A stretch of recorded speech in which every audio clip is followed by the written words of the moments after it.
নমস্কার বন্ধুরা, আজ আমি চলে এসেছি আবার একটা রেসিপির সাথে। এখন বাজারে প্রচুর পরিমাণে পাকা আম পাওয়া যাচ্ছে। এই পাকা আম দিয়ে আপনারা অনেক রকম রেসিপি বানিয়ে নিতে পারেন। তাই আজ আমি আপনাদের সাথে শেয়ার করছি ম্যাঙ্গো মিল্কশেকের রেসিপিটা।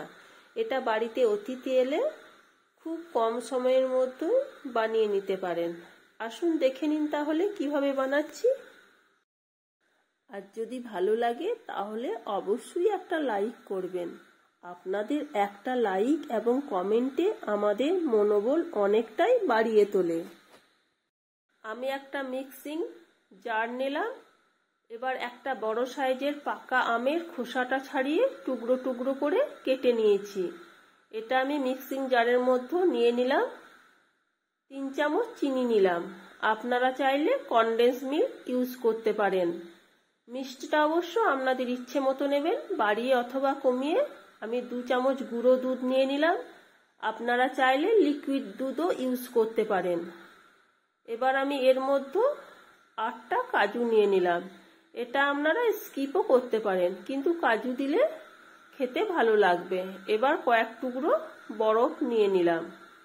এবার এটা আমি ব্লেন্ড করে নেব। আমি 2টো কাঁচের গ্লাস নিয়ে নিলাম। এবার ব্লেন্ড করা আমটা কাঁচের গ্লাসের মধ্যে ঢেলে নেব। যেহেতু গুঁড়ো দুধ দিয়েছিলাম তাই এই ব্লেন্ড করা আমটা খুব ঘন হয়ে গেছে।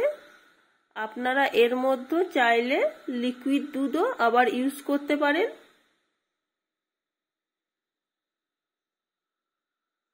আমি জারটা ধুয়ে জলটাও এর মধ্যে নিয়ে নিচ্ছি। একটা চামচের সাহায্যে আমি এটা একবার ভালোভাবে নাড়াচাড়া করে সবকিছু মিশিয়ে নিচ্ছি।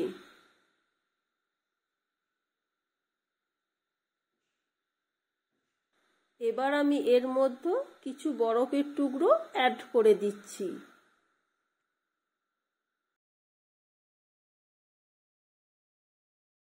এবার আমি এর মধ্যে 1 চামচ করে বাটার স্কচ আইসক্রিম অ্যাড করে দিলাম।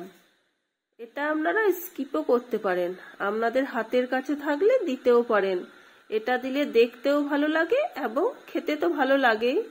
এবার আমি সামান্য পেস্তা কুচি এর উপর ছড়িয়ে দিলাম। আমার রেডি হয়ে গেল ম্যাঙ্গো মিল্কশেক। বন্ধুরা, আজ আমার এই ম্যাঙ্গো মিল্কশেকের রেসিপিটা আপনাদের কেমন লেগেছে অবশ্যই কমেন্ট করে জানাবেন। আর অবশ্যই বাড়িতে যদি বানিয়েছেন তাহলে ঠিক আছে, আর যদি না বানিয়েছেন তাহলে অবশ্যই একবার এভাবে বানিয়ে নেবেন। এর মধ্যে আমি সামান্য কেশর অ্যাড করে দিলাম। আমার হাতের কাছে ছিল তাই দিলাম, আপনাদের হাতের কাছে না থাকলে দেবার দরকার নেই। এটা দিলে ফ্লেভারটাও খুব ভালো লাগে। বন্ধুরা, আমার চ্যানেলে যদি নতুন হয়ে থাকেন তাহলে অবশ্যই চ্যানেলটা সাবস্ক্রাইব করার অনুরোধ থাকলো। তাহলে আবার দেখা হচ্ছে নেক্সট কোনো নতুন ভিডিওতে।